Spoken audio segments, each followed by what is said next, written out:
Why is the Delaware River shad population dropping? For the fourth straight spring and summer, the number of shad migrating up the river appears to be declining. Environment correspondent Ed Rogers has the story. The nets hang dry at the Lewis fishery along the Delaware River in Lambertville. It was another poor catch last spring. Only 78 shad were caught in the 37 days the family fished here.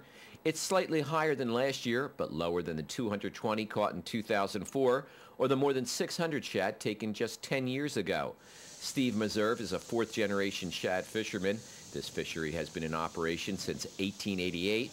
He says small catches like these haven't been seen since the 1960s, when pollution kept the numbers down. Meserve believes serious floods over the last 3 years are partially to blame. That's kept us off the river at times, or I think it's also had some effect on the fish getting up the river, but the numbers speak for themselves. Last year, state wildlife biologists also found a drop in the number of young fry shad in the river and say they've seen about the same low numbers this year. There are concerns the floods may have also killed many of the younger fish.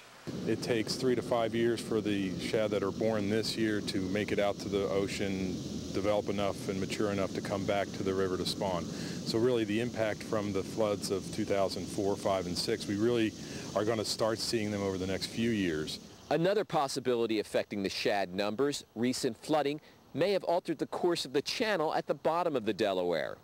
Meserve believes an increase in predatory fish like small and largemouth bass, as well as commercial fishing vessels taking the shad in the Delaware Bay, may be a cause.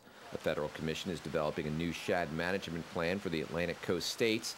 Despite the dismal numbers, Meserve says the fishery will continue operating. He plans to pass on the operation to a niece and nephew.